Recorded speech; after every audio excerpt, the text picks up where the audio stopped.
Katika maisha ya hapa duniani hakuna msimu mgumu kama msimu huu wa uadui, yani enmity season. Msimu huu wa uadui, enmity season, ni msimu ambao ni mgumu sana.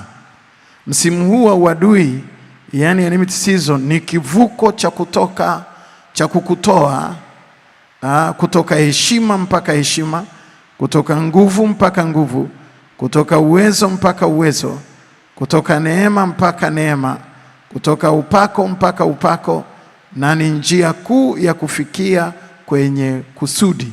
From season to reason. Ni lazima upite kwenye enmity season, yani upite kwenye msimu wa uadui. Na mtu yoyote mwenye ndoto kubwa lazima apitie msimu huu wa uadui, yani enmity season. Na msimu huu wa uadui ni msimu ambao kwa kweli hauwezi kuzoeleka. Ni msimu mgumu miongoni mwa misimu ambayo mwanadamu anaweza akapitia hapa duniani. Na hii ndio inayoleta sonona, inayoweza pia kuleta magonjwa, inayoweza kuleta vifo na chuki na visasi. Na ni maisha tunayoishi juu ya uso wa nchi.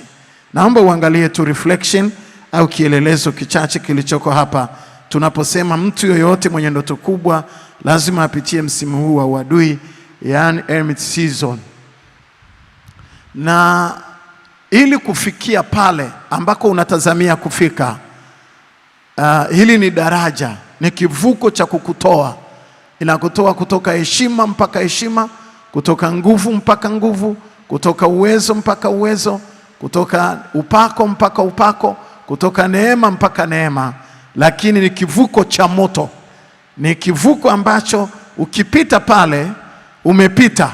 Ni mahali penye hofu, ni mahali penye mashaka, na ni mahali ambako kila mtu mwenye ndoto kubwa kwenye maisha ya kwake anaweza akapitia. Yusufu akiwa na ndoto ya kufikia ulimwengu, kuilisha dunia kwa miaka 7, akiwa kiongozi na mtawala ndani yake, anajiona kuwa mtawala ndani yake. Nilifundisha jana, ili kuifikia hilo kusudi lazima alipaswa kupitia kwenye hilo daraja au bridge, kwenye daraja au kivuko cha msimu wa uadui, enmity season.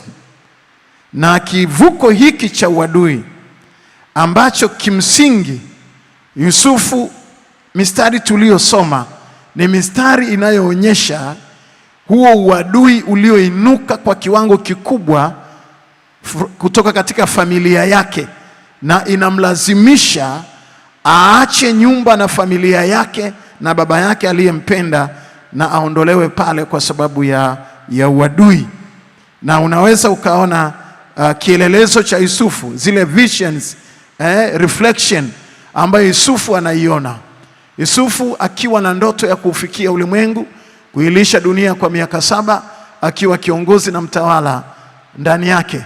Ili kufikia hilo kusudi lazima apite kwenye hilo daraja au bridge au kivuko cha msimu wa uadui, enmity season.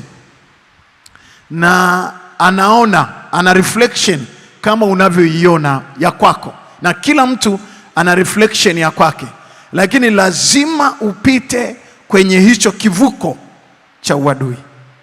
Na ndiyo maana wakati mwingine Biblia inasema ya kwamba waombeeni adui zenu wala msiwalaani, kwa sababu ni vivuko vinavyowavusha ninyi wanapotengeneza enmity, wanapotengeneza huo uadui unawasababisha kuvuka na kwenda ng'ambo.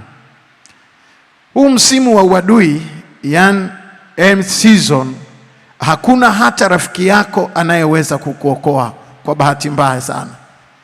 Msimu huu wa uadui, enmity season, hakuna hata mtu mmoja au rafiki yako anayeweza kukuokoa. Ruben, mkubwa wa Yusufu, kaka mkubwa wa Yusufu, hakuweza kumwokoa Yusufu. Ruben hakuweza kumwokoa Yusufu. Nitakufundisha na utaelewa. Ruben alijitahidi amwokoe Yusufu, lakini hakuweza. kwa jitihada yake yote. Lakini pia Petro alijitahidi kumwokoa Yesu, lakini alikuwa anapita kwenye hilo daraja la uadui. Wayahudi washatengeneza uadui wakuu wa makuhani. Kuhani mkuu ameshachana joho, ameshasema amekufuru. Petro anakazana kwa upanga kujaribu kuona namna ya kumwokoa Yesu. Hakuweza. Na Ruben hakuweza kumwokoa Yesu. Nitakufundisha, utaelewa jambo la msingi hapa asubuhi ya leo. Kwa hiyo kile ambacho nataka uangalie hapa ni reflection ya Ruben. Ni kaka mkubwa. Hawa jamaa wameshamaliza kikao. Wamesema ya kwamba wanamuua, alafu wanatia na kanzu yake damu waipeleke kwa baba yake. Ruben akamwambia hapana, msimuue, mtupeni kwenye birika. Zilikuwa ni jitihada za Ruben za kumwokoa Yusufu kama kaka mkubwa ambaye ana authority, ana mamlaka ya kuwalinda wadogo zake, na alikuwa na moyo wa dhati kwamba mdogo wangu asiuawe, lakini ninaomba arudishwe nyumbani.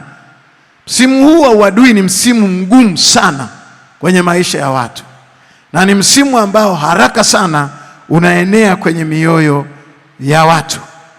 Na Ruben hakuweza kabisa kumwokoa kutoka katika mikono ya ndugu zake.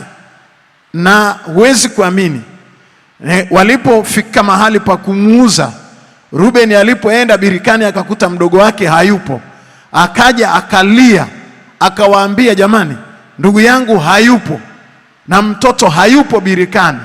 Wala hawakumwambia tumempiga bei, walimwambia sisi tunamrudisha kanzu hii kwa baba yetu. Na kwenye mgao, Ruben hakupata mgao. Yaani ngoma ziko hapo porini, zishauza mtu, na hakumpa hata jero, hakumpa hata 100.